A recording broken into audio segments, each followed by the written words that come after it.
Permettez-moi de commencer en remerciant l'École française de Rome, Brigitte Marin, Laura Pettinaroli, et bien sûr le Musée romain d'histoire et son directeur, Stéphane Verger, qui a eu l'amabilité de m'accueillir dans un théâtre de rêve. Ce n'est pas tous les jours que l'on peut donner des conférences dans un tel cadre. Je ne me plains pas du cadre de la semaine passée, puisque c'était le salon d'Hercule du Palazzo Farnese, mais bon, Rome est Rome, et par conséquent, j'imagine que c'est un peu dans les normes romaines. Ainsi que le disait Brigitte, je vais parler aujourd'hui d'un sujet assez différent de celui de la semaine passée. Laissez-moi quand même, si vous me le permettez, résumer les propos de ma dernière conférence, puisque j'essaie autant que possible d'avoir un suivi de la première jusqu'à la dernière de ces conférences. Et ma conférence de la semaine dernière, durant laquelle j'avais tenté de suivre l'enchaînement de symboles et de références suggérant une continuité entre les trois Roms à travers environ 2 millénaires d'histoire, avait révélé que si elle apparaissait à certains moments forts, cette persistance restait très sporadique et tributaire de circonstances et d'événements politiques et stratégiques très ponctuels. Surtout, j'avais suggéré que du côté ottoman, un éloignement progressif des sources entre guillemets classiques et un repli sur soi avait contribué à creuser un fossé entre l'environnement culturel de l'Empire et l'héritage des entités politiques qui l'avaient précédé. C'est ce qui explique qu'au XIXe siècle, sous la poussée de l'occidentalisation et de l'influence croissante de l'Europe, cet héritage ait été remis à l'ordre du jour, il est vrai, de manière fort superficielle et utilitaire. C'est ainsi que la République, au XXe siècle, hérita d'un bagage idéologique pour le moins ambigu, tiraillé entre le cahier des charges d'une mission autocivilisatrice axée sur l'Occident et un nationalisme fortement teinté d'allégeance islamique. Si le régime kémaliste joua la carte de l'héritage commun, à la fois pour renouer avec l'Occident et pour contenir l'islam politique, les développements récents de la politique turque prouvent à quel point le nationalisme et la religion combinés pouvaient effriter, si ce n'est abattre complètement, la fragile construction échafaudée il y a près d'un siècle. Ce n'est pas Rome et l'héritage romain qui nous intéressera aujourd'hui. Au contraire, c'est dans l'autre direction que nous nous tournerons, celle d'un Orient proche et lointain, par le biais d'une légende bâtie sur les faits et gestes d'un des héros les plus universellement reconnus de l'Antiquité jusqu'à la période moderne. Alexandre le Grand, le Macédonien, le conquérant, né en 356 avant notre ère, roi à 20 ans et mort à 32 après avoir conquis l'Anatolie, l'Égypte, le Levant et la Perse, avançant jusqu'en Inde. Lors de ma première conférence, j'avais noté à quel point Mehmed II, le sultan conquérant de Constantinople, était perçu par ses contemporains comme inspiré et influencé par deux héros guerriers, César, Jules César et Alexandre. Toutefois, il semble bien que ce dernier, qu'Alexandre, ait pesé plus lourd dans la balance, ne serait-ce que parce que sa réputation de héros était déjà faite dans la tradition orientale, ce qui était bien moins vrai pour César. Rappelons qu'Alexandre apparaît jusque dans le Coran sous le nom surprenant de « celui aux deux cornes », Dhul Qarnayn, une appellation probablement dérivée de son identification avec Ammon-Ra, comme sur ce tétradrachme du IIIe siècle avant notre ère. Le Coran le décrit comme un conquérant, plein de bravoure et de justice, et lui attribue la construction d'un mur devant empêcher les tribus de Gog et de Magog d'envahir le monde civilisé. Pour flatteurs que fussent ces propos, il ne suffisait pas à bâtir une épopée à la hauteur des faits et gestes d'Alexandre. C'est pourquoi les historiens ont vu dans l'Anabase d'Arien une histoire des conquêtes d'Alexandre rédigée par cet historien romain de langue grecque du IIe siècle de notre ère, la principale source d'inspiration de Mehmed II. Pour étayer cet argument, nous disposons dans la bibliothèque du Sérail, à Istanbul, d'un exemplaire unique de cet ouvrage qui semble avoir été copié par Critoboulos, l'historien grec au service du sultan que j'avais cité la dernière fois.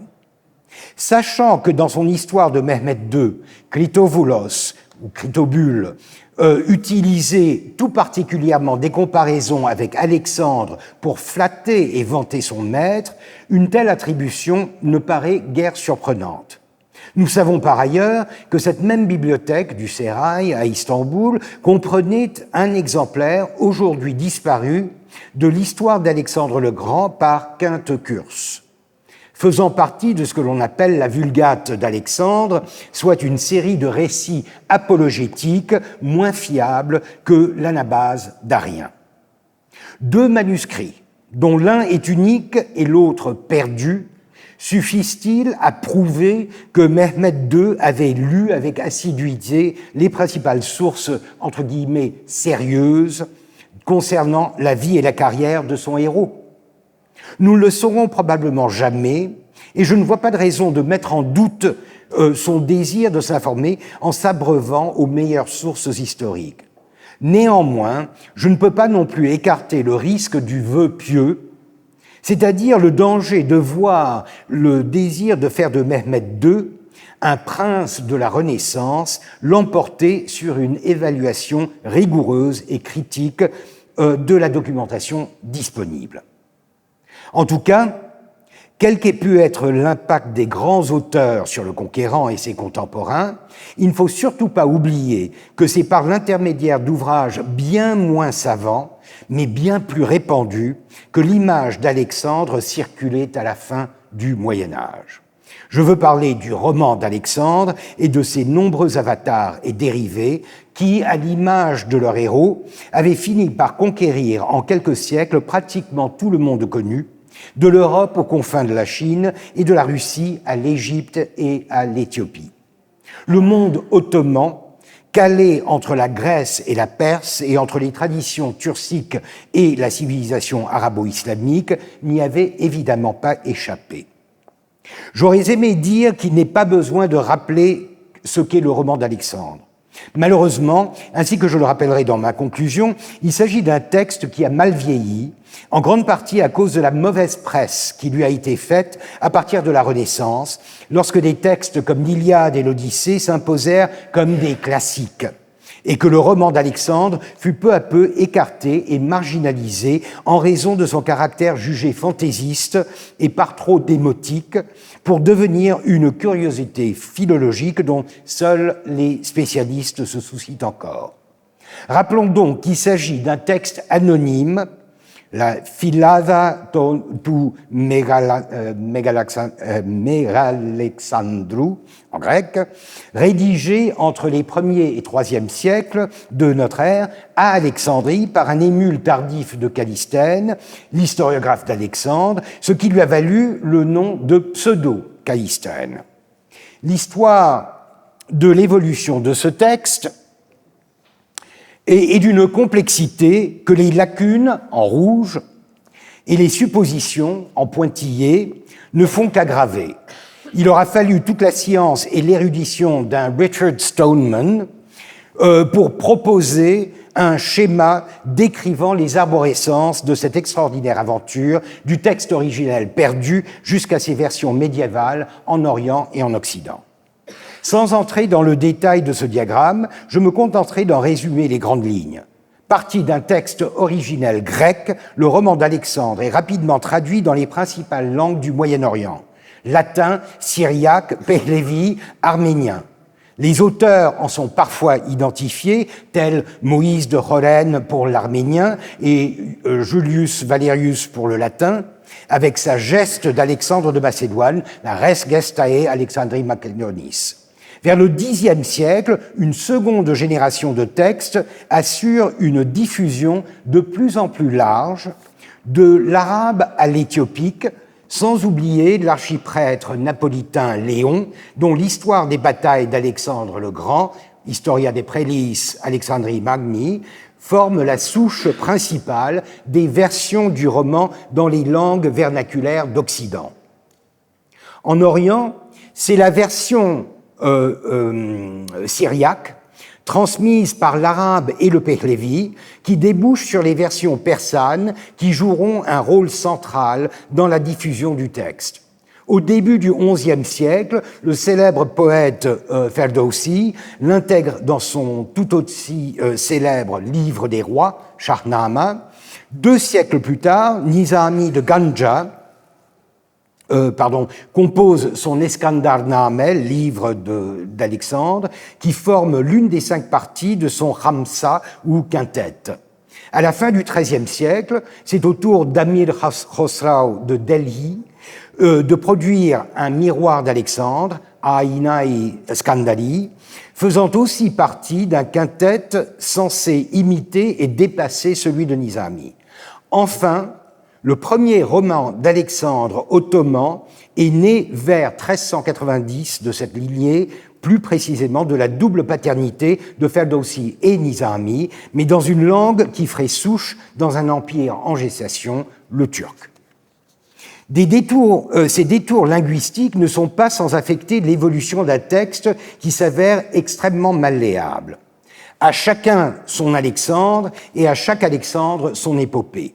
C'est bien là ce qui donnait à ce récit un succès universel que l'on chercherait en vain dans l'Iliade ou l'Odyssée. Alexandre se fond dans tous les moules. Il devient musulman avec l'islam, parfois chargé d'une mission presque prophétique de propagation de la foi. En Perse, il devient le demi-frère de Darius. Dans l'Occident chrétien, il acquiert bien vite les traits d'un chevalier qui n'est pas sans rappeler Saint Georges. C'est pourquoi je ne tenterai même pas de donner un aperçu des variations du texte d'une version à l'autre. En règle générale, il s'agit d'une combinaison de 3 éléments qui s'entremêlent facilement. La biographie d'Alexandre, ses hauts faits et ses conquêtes, et une forte dose de fantaisie qui vient épicer les 2 éléments précédents. Si l'image d'un Alexandre en armure combattant des dragons coiffé d'émeraude ne devait pas donner une idée de l'importance de l'imaginaire dans ce récit, il suffirait de se reporter à l'image de Philippe, le père, surprenant sa femme Olympias au lit avec un dragon qui nous apprend que le père d'Alexandre n'était pas Philippe, mais bien Nectanébo, pharaon et mage, qui séduisit sa mère sous les traits d'Amon-Ra ou d'un dragon. Comme quoi, Alexandre n'était peut-être pas le seul à porter des cornes. Le sommaire de la version grecque donnera une idée générale des sujets traités. Guerres et conquêtes, aventures et expéditions, mêlant des acteurs et des événements historiques à des caractères et faits purement imaginaires. Perses et Amazones, Darius et Candace. C'est d'ailleurs sur cette dernière, Candace, cette reine que je vais me concentrer en évoquant l'une des aventures les plus intéressantes du roman, celle d'Alexandre et de Candace, reine de Méroé en Éthiopie, ce pour plusieurs raisons. Tout d'abord, c'est une belle histoire qui met en scène 2 caractères forts, un homme et une femme, dans un beau scénario riche en rebondissements. C'est probablement pour cela que c'est là l'épisode du roman qui reste constant, presque inchangé à travers les versions et les langues, ce qui le rend particulièrement apte à une étude comparative. Enfin, si mon choix s'est porté sur cette fable en particulier, c'est parce que j'ai découvert que parmi toutes les versions qui en existent, les Turcs, entre guillemets, sont les seuls à y avoir apporté une modification tout à fait radicale qui, au-delà de phénomènes de couleur locale ou de variations sur un même thème, en a complètement changé la structure et le dénouement. J'avais expliqué que les Turcs, entre guillemets, j'utilise ce terme sans connotation ethnique, mais simplement pour souligner une appartenance culturelle et linguistique. Les Turcs, donc, avaient découvert le roman d'Alexandre par le biais de la littérature persane. Ce n'est pas entièrement vrai. Nous disposons d'un document unique qui dévoile une transmission alternative à travers une traduction du grec byzantin, un roman d'Alexandre, dit de Trébizonde, et que l'on pense avoir été réalisé pour l'empereur de Trébizonde, Alexis III, dans la seconde moitié du XIVe siècle. L'objet, aujourd'hui conservé à l'Institut hellénique de Venise, est tout simplement magnifique, exceptionnel par la beauté de ses images et leur nombre, environ 250, ce qui en fait presque une bande dessinée. Ainsi que le montre bien la sélection que j'ai faite des 40 images consacrées à la seule histoire de Candace et d'Alexandre. Toutefois, ce qui rend cet ouvrage vraiment unique pour l'ottomaniste que je suis, c'est qu'il est traduit en turc de manière très idiosyncratique. En effet, le traducteur s'est contenté de décrire les images. Si l'on veut bien admettre la nature presque cinématographique de l'ouvrage, il s'agit pratiquement d'un sous-titrage. Phénomène d'autant plus intéressant qu'il donne une idée très précise de la manière dont le public turcophone lisait l'ouvrage, d'image en image et de commentaire en commentaire. Un second exemple tiré du même manuscrit et de la même histoire illustre parfaitement le système. L'action se déroule en 2 temps, 2 images. D'abord, Candace charge un artiste de faire en secret un portrait d'Alexandre. C'est ce que décrit la première image et le texte qui l'accompagne. Dans la suivante, le peintre, ayant accompli sa mission, remet à Candace le portrait tant attendu. C'est là un point de détail extrêmement important puisque le déroulement de l'histoire dépend en grande partie de ce portrait. En effet, c'est grâce à ce portrait que Candace va pouvoir exposer le subterfuge d'Alexandre qui tentait de cacher son identité en se faisant passer pour un autre. C'est en quelque sorte le clou du spectacle. Alexandre avait trouvé plus malin que lui. Il avait été pris au piège par sa proie. C'est ce qui explique que la scène du portrait est sans conteste la plus prisée de toutes, du moins par le public oriental, si l'on en juge par le fait que c'est bien celle qui est le plus souvent illustrée. On y voit à chaque fois Alexandre confondu par la révélation d'un portrait qu'il tient entre ses mains ou que Candace ou une servante lui présente. J'arrête ici ce spoiler pour revenir au scénario de l'histoire, tel qu'il pourrait être énoncé sous forme de synopsis. Entendant parler de la richesse et de la puissance de Candace, Kandake, reine de Méroé en Nubie, Alexandre tente de l'approcher en l'invitant à le rencontrer. Flairant le danger, Candace refuse, mais tente de l'amadouer en lui envoyant des présents. Surtout, elle dépêche un artiste chargé de faire un portrait d'Alexandre en secret. Alexandre est vexé, mais le sort lui réserve une surprise dont il saura profiter. Le fils de Candace, Candole, dont la femme a été capturée par ses ennemis, s'étant réfugié auprès d'Alexandre, celui-ci imagine un stratagème. Il se fait passer pour un de ses généraux et sous ce déguisement vient en aide à Candole et libère sa femme. Il peut ainsi raccompagner son protégé chez Candace et s'introduire ainsi incognito dans le palais de celle dont il convoite le royaume. Candace, évidemment, n'est pas dupe. Grâce au fameux portrait, elle sait à qui elle a affaire. Par un retournement inattendu, c'est elle qui tient Alexandre. Elle le confronte à son mensonge et, moyennant son silence, elle lui soutire la promesse de ne pas l'attaquer. Tout finit donc bien, malgré une courte altercation avec un autre fils de Candace. Alexandre repart chargé de présents et Candace conserve son royaume. Il faut l'avouer, après le crescendo du portrait, la fin est un peu banale. Il faut se contenter d'avoir vu Alexandre humilié, ne serait-ce que pour un moment, et de savoir qu'il a été battu à son propre jeu. C'est le thème toujours aguichant du Victor Victus, le vainqueur vaincu. Certains diraient l'arroseur arrosé. En tout cas, si l'histoire varie selon les langues et les cultures qu'elle traverse, son intrigue reste inchangée. On sait par exemple que les versions européennes épicent le récit de rapports amoureux entre les deux protagonistes. Amour courtois oblige.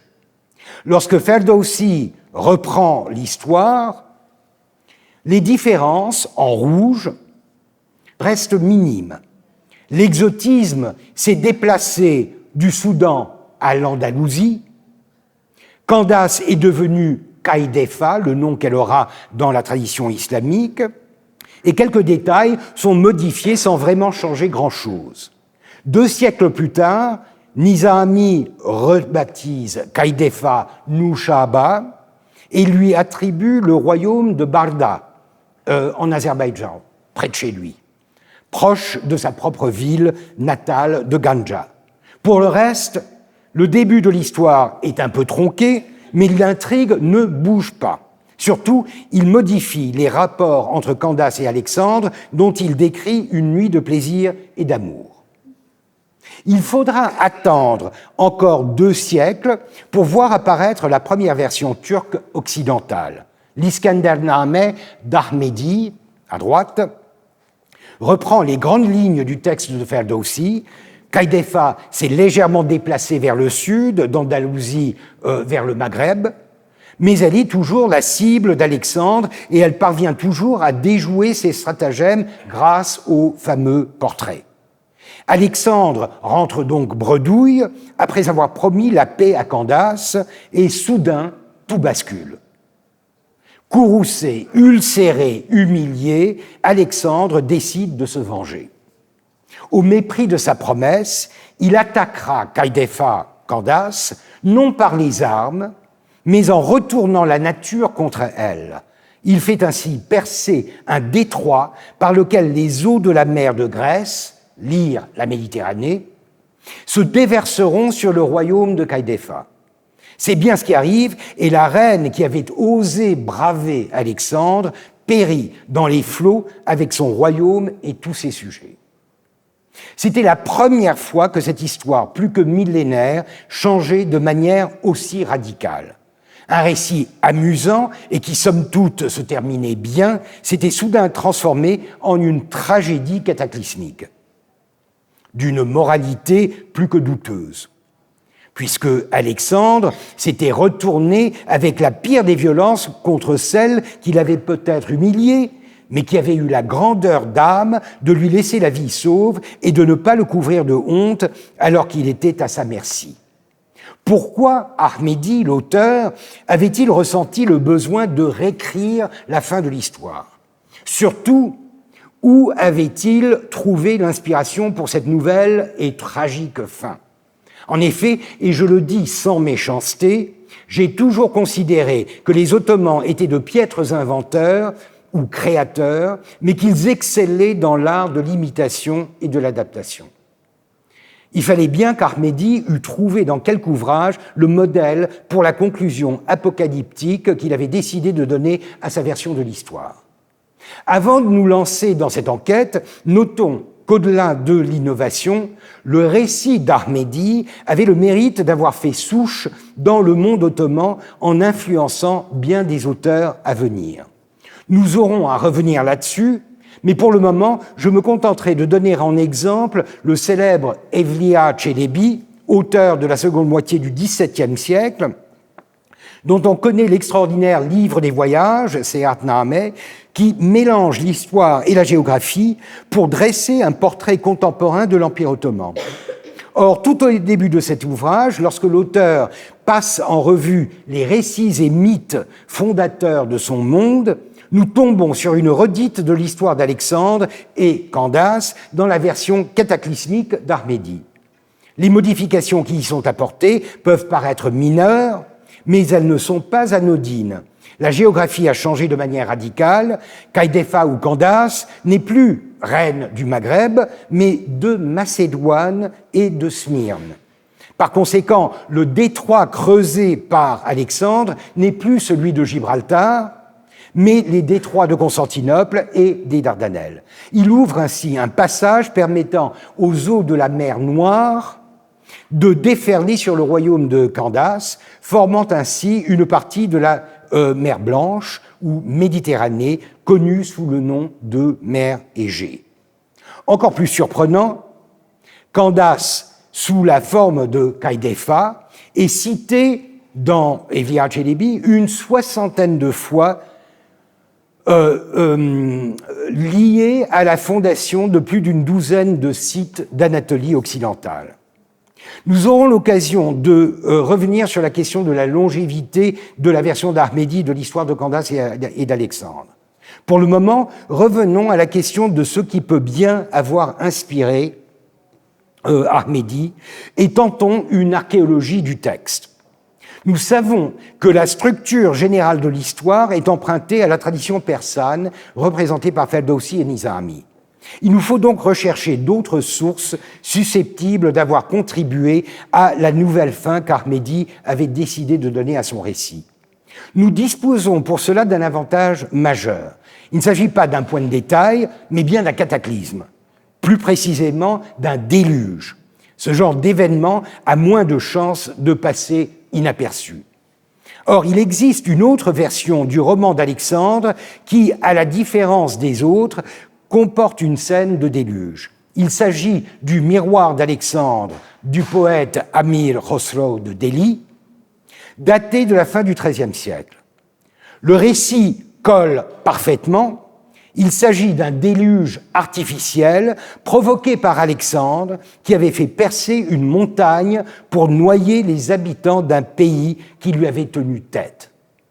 À cela près que la victime du courroux n'était pas Candace, mais les Grecs, qui, conseillés par Platon, avaient refusé l'appel que leur avait fait Alexandre de se convertir à l'islam. C'est Khidr, un saint prophète de l'islam, qui lui avait alors conseillé d'user de ce stratagème pour punir les Grecs qui avaient tous péri dans le déluge, à l'exception de Platon et ses deux serviteurs. Détail intéressant, bien que Khidr apparaisse ailleurs dans l'Iskandername d'Armédie, ce n'est pas lui qui conseille à Alexandre de noyer Candace. Pourtant, c'est bien ce rôle qui lui est attribué par Evliya Çelebi 3 siècles plus tard. Nous pouvons donc ajouter l'ouvrage d'Amir Khosrow, lui-même inspiré par Ferdowsi et Nizami, au nombre des sources dans lesquelles Armédie avait puisé.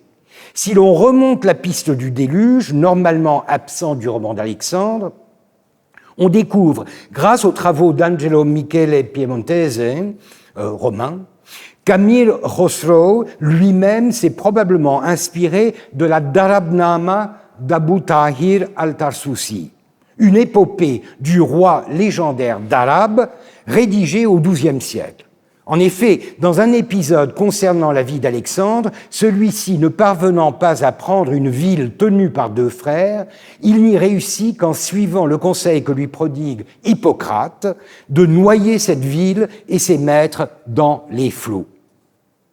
L'autre source d'inspiration indiquée par Piemontese est le Mojmal al-Tawarikh Val-Kressas, une compilation d'histoires et de récits, un texte anonyme du XIIe siècle où Platon apparaît comme ayant pressenti un déluge qui envahirait la Grèce.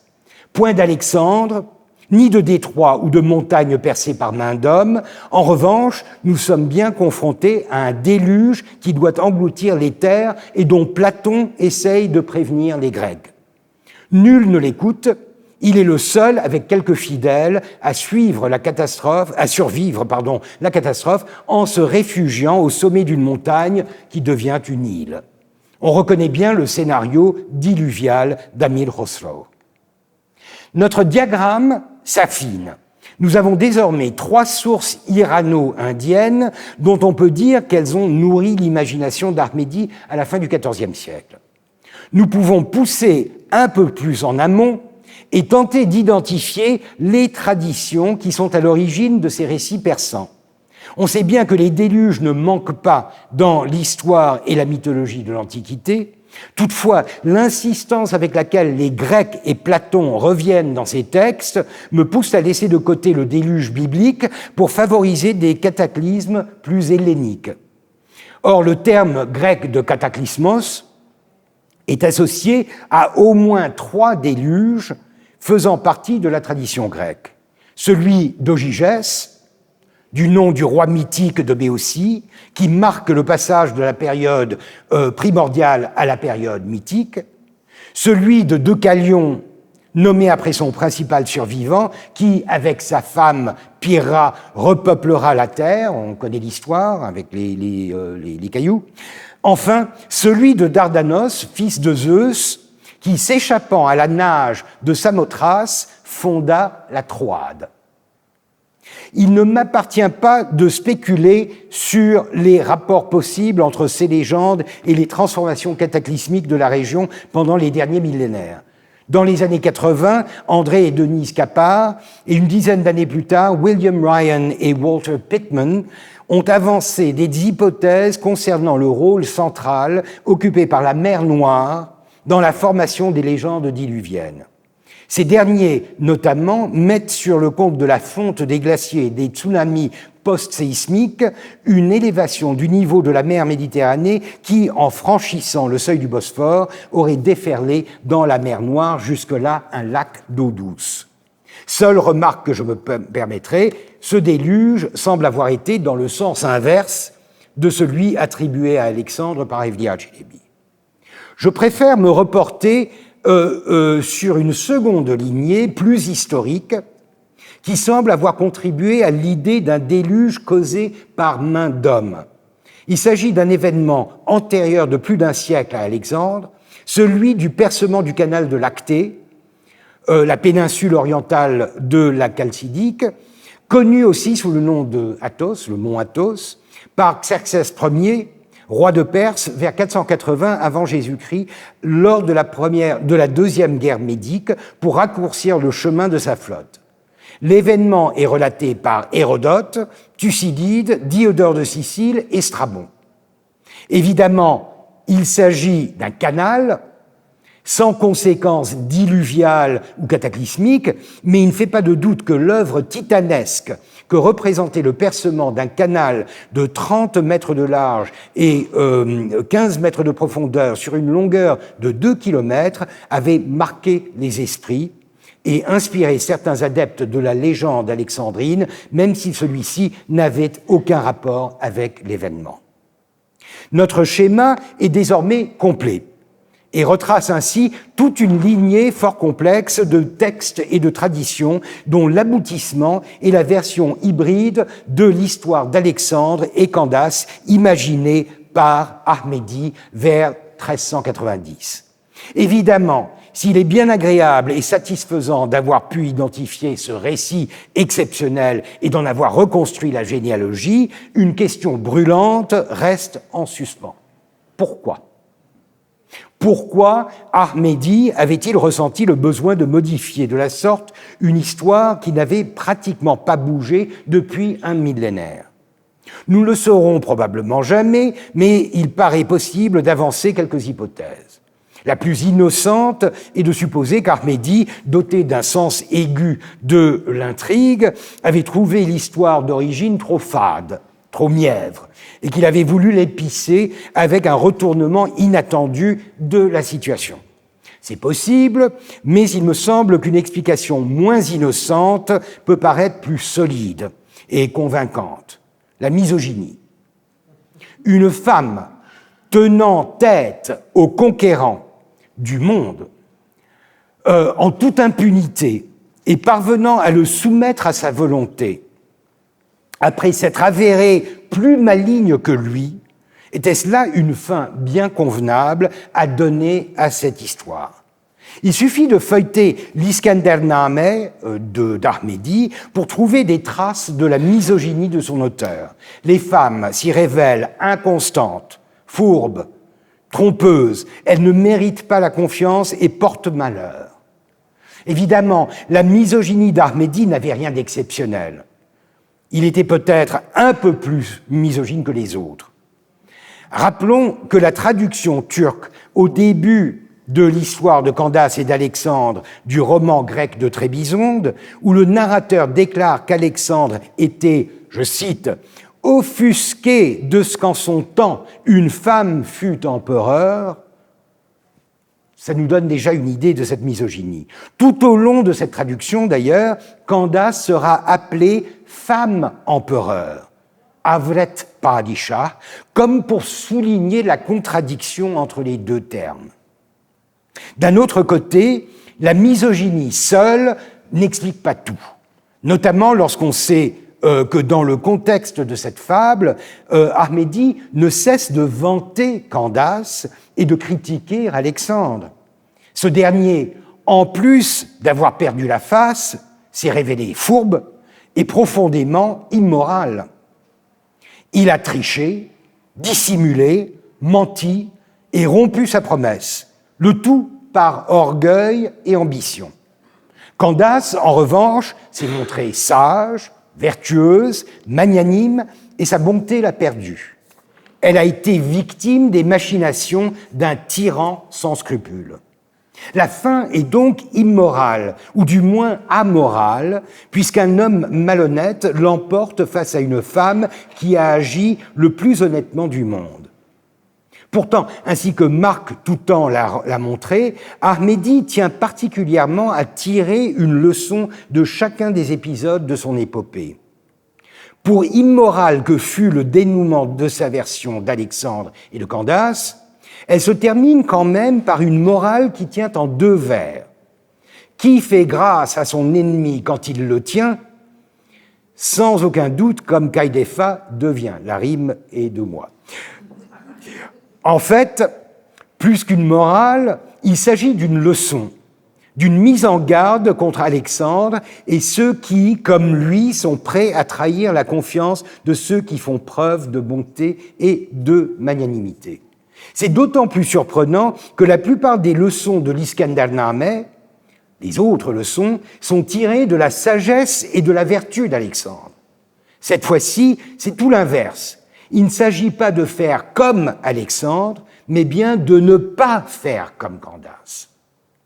En tout cas, cette leçon semble avoir été à l'origine d'une popularité et d'une longévité extraordinaire de l'histoire de Candace, revue et corrigée par Ahmedi dans la culture ottomane. Ainsi que nous l'avons vu, Evliya Çelebi y avait trouvé les éléments nécessaires pour se constituer une sorte de cosmogonie régionale. C'est une preuve indéniable de ce que le récit d'Ahmedi avait survécu à l'épreuve du temps, au point de se fondre dans un genre tout à fait différent, celui de l'histoire. Dans son propre genre de la poésie épique, plusieurs récits alexandrins composés en turc au XVe et XVIe siècle confirment aussi le succès d'Ahmedi, puisque presque tous reprennent plus ou moins exactement le même scénario concernant le dénouement de l'histoire de la malheureuse Candace. Rappelons toutefois que l'élite ottomane restait extrêmement friande de littérature persane et que par conséquent, les récits plus conventionnels de Ferdowsi et de Nizami continuèrent de faire partie du répertoire culturel des milieux lettrés. Les spécialistes comptent près de 70 exemplaires de la Shahnameh dans les bibliothèques de Turquie, contre une centaine de l'Iskandernameh d'Ahmedi. Il est clair que ces chiffres n'ont pas de valeur statistique, mais ils donnent quand même une impression générale d'une distribution plus ou moins équilibrée entre ces deux versions d'Alexandre, sans compter celles signées par d'autres auteurs tels Nizami, Amir Khosrow et une bonne demi-douzaine d'émules locaux. Il est toutefois un phénomène qui prouve bien mieux le succès de la version d'Ahmedi de l'histoire de Candace que sa reprise dans d'autres œuvres littéraires dont la circulation est toujours extrêmement difficile à mesurer. Il s'agit d'un passage surprenant du registre littéraire au registre populaire, et ce, précisément par le biais de la transformation radicale qu'Ahmedi avait apportée à ce récit. Nous disposons d'un exemple flagrant de ce phénomène dans le fait qu'Evliya Çelebi terminait sa version de la création de la mer Égée par un distique qui reprenait presque mot pour mot les deux vers de la leçon d'Ahmedi. Ce transfert direct mais sélectif d'une citation précise d'un genre poétique à un contexte historique et profane prouvait à quel point la morale de l'histoire d'Ahmedi s'était enracinée dans une culture générale, voire populaire, indépendamment de l'œuvre même. Evliya Çelebi utilisait ce distique à la fin d'une histoire qui mettait en scène Candace. Mais que dire des cas où le même distique est cité sans que l'histoire contée fût celle de Kaidefa? L'historien Diyarbekri l'utilise vers 1530 pour parler de la conquête de l'Égypte et vers 1560, c'est le tour d'un autre historien, Lutfi Pacha, de la ressortir dans son récit de l'interrègne du début du XVe siècle. Dans les deux cas, l'exemple de Candace a le même objectif, celui d'illustrer une occasion manquée qui se traduit par une défaite ou une perte. On comprend dès lors que ces deux vers, transcendant leur propre contexte littéraire, avaient acquis le caractère d'un proverbe. Quiconque ne saisissait pas l'occasion qui lui était offerte se retrouverait dans la situation de Kaidefa, c'est-à-dire, très littéralement, le bec dans l'eau, ou à se mordre les doigts. Ce n'était pas tout. Au-delà de cet usage proverbial qui se référait à la fable d'Alexandre et Candace, dans sa version cataclysmique, le nom de Kaidefa revenait dans bon nombre d'ouvrages évoquant un combat, une défaite cuisante ou tout simplement un événement diluvien. À la fin du XVe siècle, Ibrahim Ibn Bali l'utilise 2 fois dans son ouvrage de géographie pour parler de pluie torrentielle, puis pour décrire la mer Rouge.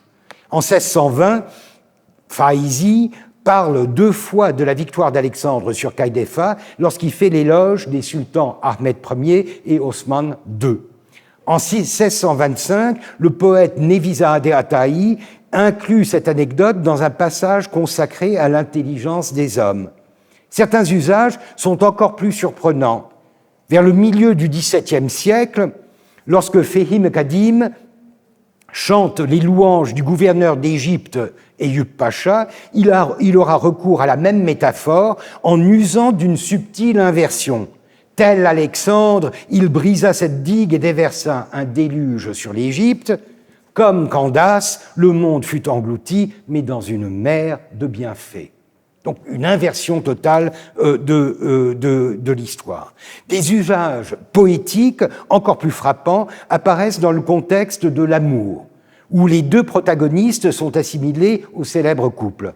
En 1550, lorsque le poète Razi pleure le départ de l'objet de sa passion, il s'écrie « Avec ton départ, mes larmes ont jailli comme la mer, elles ont noyé le monde à l'image du royaume de Kaidefa ». Vers 1580, Hassan Ziahi, craignant d'être devenu la cible d'infidélité, se fait menaçant « Que ton âme abandonne ces pièges dignes de Kaidefa, sinon, tel Alexandre, je te noierai dans mes larmes. » Toutes ces citations et allusions ont un dénominateur commun, dont l'importance est cruciale pour notre compréhension du succès d'Ahmedi. En effet, ils mentionnent tous Kaidefa, sans avoir à raconter l'histoire d'Alexandre et de Candace. Ils reposent donc tous sur la supposition, en fait la certitude, que le lecteur connaissait parfaitement cette histoire et qu'il n'avait nullement besoin de se l'entendre conter pour comprendre à quoi se référait l'auteur. C'est une preuve éclatante de ce que le récit s'était enraciné dans la tradition littéraire ottomane, Plus encore, la facilité avec laquelle ces références s'insèrent dans d'autres œuvres permet de supposer que la tradition populaire, en grande partie orale, s'était elle aussi appropriée la version d'Armédie de l'aventure de Candace et d'Alexandre. D'ailleurs, dans ce registre particulier, nous disposons d'un témoignage qui permet de lever pratiquement tous les doutes sur cet aspect particulier de la question. Lorsqu'en 1678, le gentilhomme anglais Paul Rigaud visita la ville de Smyrne, il décrivit la forteresse surplombant la ville, dont le nom Kadifé-Calais dérivait justement de Kaïdéfa, et parlant d'une tête colossale encastrée dans un des murs de la forteresse, il relata la légende que la population locale attachait au personnage ainsi représenté.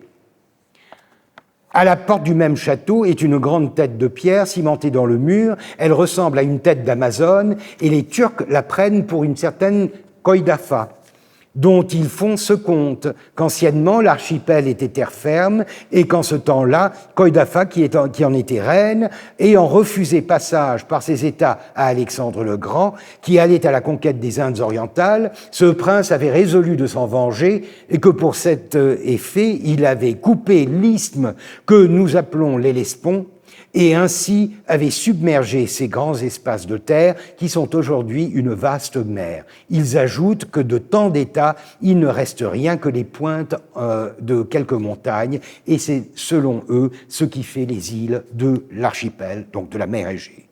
Évidemment, Rigaud n'avait pas lu l'Iskender-name d'Armédie, ni Evliya Çelebi qui avait visité Izmir à peine quelques années avant lui. Toute cette information ne pouvait que lui avoir été transmise oralement, probablement par des informateurs, des gens qu'il avait interrogés lors de sa visite du site. C'est donc là le véritable défi de l'historien, pouvoir aller au-delà du canon littéraire et des sources écrites pour tenter de défricher le terrain de la littérature populaire et orale par le biais de laquelle ces légendes et anecdotes étaient transmises. Hélas, il est probablement trop tard pour cerner des sources depuis longtemps disparues ou qui, n'ayant que très rarement été fixées sur le papier, ont fini par être oubliées. Des bribes en ont survécu jusqu'au XIXe siècle grâce aux travaux d'orientalistes qui tentèrent de recueillir les traces de la culture populaire des contrées qu'ils visitaient. C'est le cas du docteur Nicolas Perron, qui vécut de longues années en Égypte et publia un ouvrage sur les femmes arabes avant et depuis l'islamisme, dont un chapitre était consacré à l'histoire de la reine Kaïdafa, Alexandre en Égypte, qui reprenait presque à l'identique la version d'Armédie en l'adaptant à l'Égypte. Autre différence, dans cette histoire, Kaïdéfa parvenait à se sauver en se réfugiant dans une forteresse située sur un rocher élevé, sur le fronton duquel elle fit alors inscrire des paroles qui nous sont désormais familières. Qui lâche l'ennemi quand il l'a sous la main trouvera ce qu'a trouvé Kaïdéfa. Une vingtaine d'années plus tard, un certain Ferdinand Schaune reprendra la même histoire en modifiant simplement l'inscription qui décore l'entrée de la forteresse dans laquelle Kaïdéfa s'était réfugié. Celui qui voit la vipère lever la tête et ne l'écrase pas aussitôt sera piqué et mourra. Celui qui rouvre sa main fermée sur un ennemi finira comme finit la reine Kaïdéfa. À Istanbul, ce sont les folkloristes Henri Carnoy et Jean Nicolaides qui, dans leur folklore de Constantinople, publié en 1894, nous fournissent encore une autre version de l'histoire qu'ils tiennent d'un certain Hadj Ibrahim âgé de 63 ans et aveugle. Fascinante variante où Kaïdéfa apparaît sous un jour beaucoup moins innocent, puisque c'est elle qui défie Alexandre en le menaçant, je cite, « d'ouvrir ses jambes et de le noyer dans son urine ». Évidemment, la vengeance d'Alexandre fut terrible, et en perçant le Bosphore, il inonda toutes les terres et celles qu'il avait défiées. Détail intéressant, cette histoire avait une suite, Puisque des gens ayant imploré sa clémence, Alexandre finit par assécher ces terres, inondées, en perçant le détroit de Gibraltar pour permettre au trop-plein de la Méditerranée de s'écouler dans l'océan. Il est temps de conclure, et je le ferai en combinant quelques remarques et questions. Tout d'abord, je pense avoir montré qu'il y a encore beaucoup de pain sur la planche dans le domaine de l'histoire culturelle de l'Empire ottoman et qu'une étude au plus près de certains textes permet d'en découvrir des aspects jusqu'ici ignorés. Si l'extraordinaire contribution d'Ahmédi au roman d'Alexandre n'a pas été découverte plus tôt, c'est en grande partie à cause de la compartimentation des disciplines et des domaines. Les spécialistes de la littérature passent souvent à côté du contexte historique et les historiens sont frileux envers les sources littéraires. Surtout, la recherche en Turquie sur Ahmédi et ses successeurs est restée coupée, pour ne pas dire ignorante, du contexte global du roman d'Alexandre. Tandis que les spécialistes de ce dernier domaine ont tout simplement supposé que cette version turque, que bien peu pouvaient lire, n'était qu'une adaptation d'œuvres persanes. Or, la nature et le succès remarquable de l'Iskandernameh d'Ahmédi et de ses dérivés constituent une rare occasion de replacer la culture ottomane dans le cadre aussi riche que complexe d'une tradition partagée entre Orient et Occident, entre Antiquité et modernité. Cet exercice aura démontré, je l'espère, que la littérature n'est rien sans l'histoire, que l'écrit ne peut pas se dissocier de l'oral. Une fable revisitée peut ainsi nourrir un récit cosmogonique et celui-ci peut sans cesse changer de point focal pour répondre à des exigences culturelles et géographiques diverses. Or, la richesse de ce discours n'apparaît vraiment que si l'on fouille systématiquement ses sources, à la recherche des traces d'une transmission orale et populaire. C'est là encore une preuve, s'il en fallait une, de l'importance des passerelles, comme on aime dire, tendues entre haute et basse culture, entre la littérature et les traditions populaires. Cet exercice aura prouvé que, malgré les difficultés de suivre les développements de cette tradition dans un environnement culturel qui n'a pas eu ses Perrault, ses frères Grimm, ses Herder, et qui n'a connu qu'un développement très tardif de l'ethnographie et de l'anthropologie, la chose reste possible. Évidemment, la véritable difficulté est d'adapter cette recherche à un contexte linguistique, religieux et culturel aussi divers que l'Empire ottoman. Nous avons vu que la version classique du roman circulait en même temps que celle d'Ahmédi par le biais de traduction du grec vers le turc. En revanche, si la version turque de l'histoire avait réussi à contaminer, comme on dit, l'Égypte, il est plus que probable qu'elle avait aussi cours au sein des communautés grecques, arméniennes ou juives de l'Empire. Il faut donc espérer que la recherche ne restera pas, comme elle l'est généralement, cloisonnée et circonscrite à une langue ou une religion, et qu'elle s'ouvrira à la perspective d'une recherche affranchie de barrières nationales, entre guillemets, qui n'ont pas beaucoup de sens dans un empire pluriconfessionnel et multiculturel. Enfin, un dernier mot sur le roman d'Alexandre en général et sa triste destinée au cours des siècles. Ce que cet exercice a démontré, c'est que ce classique, ou plutôt ce best-seller du Moyen-Âge, était parvenu à survivre au moins jusqu'au début du XXe siècle dans l'Empire ottoman, alors qu'il avait depuis longtemps disparu en Europe. La raison principale en est probablement la modernité, de la Renaissance aux Lumières et au positivisme du XIXe, qui a complètement bouleversé la hiérarchie des textes fondateurs de la culture mondiale. Le roman d'Alexandre était sans conteste le plus populaire et le plus répandu de tous ces textes, jusqu'à ce qu'il fût supplanté dans le registre littéraire par des textes jugés plus nobles, comme l'Iliade et l'Odyssée, dans le registre historique par des travaux jugés plus fiables, et dans le registre populaire par des contes et des légendes plus vernaculaires. S'il survécut mieux dans l'Empire ottoman, c'est justement parce que cette même modernité ne fit irruption que bien plus tard et de manière plus superficielle, et parce que la culture populaire fut moins entravée par des ouvrages capables de la déplacer ou de la contrôler. Il n'en reste pas moins que le mal est désormais fait et que les références qui avaient encore un sens un peu plus d'un siècle auparavant dans les territoires ottomans semblent avoir complètement disparu aujourd'hui en Turquie. J'espère par conséquent que ce petit exercice d'archéologie textuelle aura contribué, à sa modeste manière, à la réhabilitation d'un texte extraordinaire qui ne méritait vraiment pas d'avoir été relégué au statut d'une curiosité philologique qui le caractérise aujourd'hui. Je vous remercie.